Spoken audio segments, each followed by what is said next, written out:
Fala, meus queridos aposentados, pensionistas deste Brasil varonil. Eu sou Thaís Coelho, ativista social, e há 5 anos eu defendo você, aposentado pensionista, contra as armadilhas do sistema financeiro e contra todas essas outras armadilhas que a gente vê por aqui. Gente, hoje eu quero falar com vocês sobre revisão da vida toda, com você que está aí e já ajuizou sua ação. Teve um artigo muito interessante nessa última semana e eu quero trazer ele aqui explicadinho para você. Eu li ele na íntegra e, assim, o melhor artigo que eu vi até hoje sobre revisão da vida toda, e não poderia deixar de trazer esse artigo aqui para vocês, certo? Peço que, antes de mais nada, você se inscreva no canal. Não esqueça de se inscrever no canal, curtir esse vídeo e compartilhar com o máximo de pessoas que você conhece, principalmente aqueles que já ajuizaram também as suas ações aí da revisão da vida toda.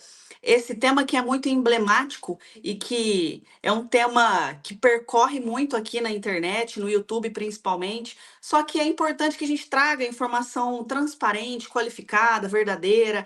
E o meu papel não é ficar aqui fazendo massa de manobra com você que está aí todo aflito a respeito da revisão da vida toda. Eu quero trazer realmente informação qualificada, né, teses qualificadas, artigos qualificados. E esse último artigo aqui do Cacai não poderia deixar de ser visto, né? E por isso que eu quis trazer ele aqui para vocês e comentar sobre tudo que eu vi aqui. Um artigo extremamente minucioso, onde a gente fala sobre a revisão da vida toda. 500 bilhões ou 5 bilhões? Eis a questão, que é aquele famoso cálculo, né, que o IEPREV apresentou ali, onde o STF, né, junto com aproximadamente chegariam em 500 bilhões, e depois o IEPREV chegou e contestou isso, mostrando que ficaria 5 bilhões, ou seja, um cálculo muito menor. Então, aquele famoso diálogo, né, se tratando dos nossos grande escalão ali, sempre querendo jogar a régua mais alta para colocar no bolso do aposentado e pensionista essa conta e falar: olha, não temos dinheiro para suportar isso aqui, então esqueçam isso aqui.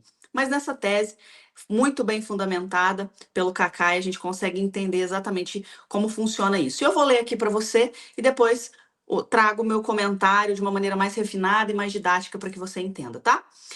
No caso mais emblemático do direito previdenciário brasileiro, revisão da vida toda, o STF, Supremo Tribunal Federal, decidirá se os segurados que aderiram à Previdência Social antes de 1994 podem ou não optar por uma aposentadoria cujo cálculo considere as contribuições realizadas na vida toda, quando essas contribuições proporcionam um benefício mais vantajoso.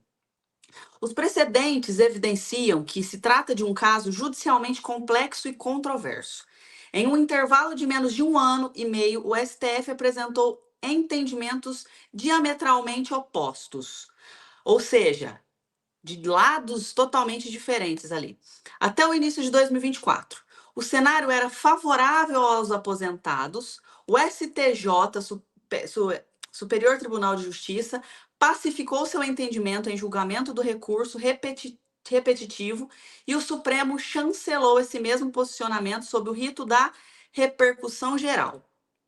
A AGU, Advocacia Geral da União, apresentou então um cenário aterrorizante. E fica comigo aqui, ó, presta atenção agora. Essa parte aqui é importante que você saiba. Mesmo sem embasamento, afirmou que o impacto do julgamento favorável aos aposentados alcançariam quase 500 bilhões em desfavor do erário, ou seja, em desfavor da União.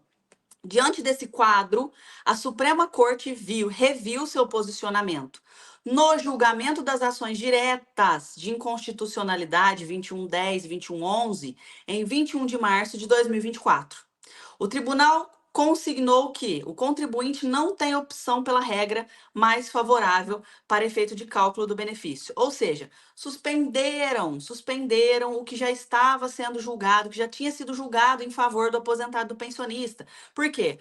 A AGU apresentou esse cálculo totalmente infundado e falou: pera, STF, como assim? Vamos fazer um negócio aqui, ó. Isso aqui é infundado, tá? Então fizeram aquela manobra, né? Aquela manobra conhecida pelo nosso pela nossa Suprema Corte, pelo nosso presidente da República, e foram lá e maquiaram um tipo de cálculo para mostrar que totalmente infundado, né? Quebraria o nosso país, algo nesse sentido. E vamos descendo aqui. Ainda que prevaleça o entendimento mais recente, algumas questões precisam ser resolvidas. A principal delas diz respeito à modulação dos efeitos dessa reviravolta jurisprudencial. Afinal de contas, o artigo 927 do Código do Processo Civil, atento ao princípio da segurança jurídica, dispõe que, na hipótese de alteração de jurisprudência dominante no Supremo Tribunal Federal e dos tribunais superiores ou daquela oriunda do julgamento de casos repetitivos, poderá haver modulação de efeitos da alteração no interesse social e da segurança jurídica. E aí aqui eu quero falar uma coisa muito importante para você. Volta para mim aqui que eu quero que você preste atenção. Recentemente, os deputados do PL ali na Câmara dos Deputados fizeram querem levar um projeto de lei onde se anule, né? E eu concordo com isso, a competência de direta do nosso STF de decidir alguma coisa sem passar por votação ou algo dentro de, sei lá, com mais de uma Câmara ali. Ultimamente o que a gente vê é que o STF tem feito uma avalanche de decisões em prol do benefício próprio, em prol da União, e isso aí com acordos para beneficiar eles mesmos. Então, eu super concordei com essa medida, acho que é super viável. Toda decisão do STF precisa ser validada e passada ali de mão. O bastão ele precisa ser passado e validado por outras entidades. Hoje, todas as decisões do nosso país estão na mão do STF, a gente pode ver que eles têm feito uma baixaria com todos os nossos direitos. É basicamente isso aqui que fala dentro dessa pequena frase aqui, e eu estou simplificando para você, certo? Nos embargos de declaração, os representantes dos aposentados requerem a aplicação do artigo 927 do CPC e demonstraram que há diversas razões para que o tribunal preserve ao menos os direitos daqueles que ajuizaram suas demandas no período em que a jurisprudência lhes era favorável, ou seja, nada mais do que justo. O negócio estava já julgado, procedente, foram lá um monte de gente, ajuizou, beleza, bateu o martelo, e aí virou o jogo, e aí quem já tinha ajuizado, quem já tinha ganho aquilo ali, ou seja, vai ser penalizado? Não, vamos voltar, então, vamos fazer um entendimento único aqui do jurídico, senão nada de serve. O poder judiciário entra onde aqui? Virou um cabaré de cego isso aqui, então. A hora que quiser, todo mundo chega e muda a regra do jogo. Não pode seguir desse jeito. E é basicamente isso que se fala aqui nesse artigo de maneira muito refinada e que, gente, ficou muito bom, tá? Depois eu vou ver se eu consigo deixar o link desse artigo para vocês poderem acompanhar e ler na íntegra o artigo que o Cacai fez. E aí, aqui embaixo, logo no finalzinho, ele descreve o pedido de destaque do Alexandre de Moraes, concorda e diz que o pedido de destaque merece elogios, porque o tema complexo, de extrema importância para milhares de famílias, é necessariamente importante que seja julgado ali em plenário físico, aquilo que a gente já sempre trouxe aqui e falou para vocês.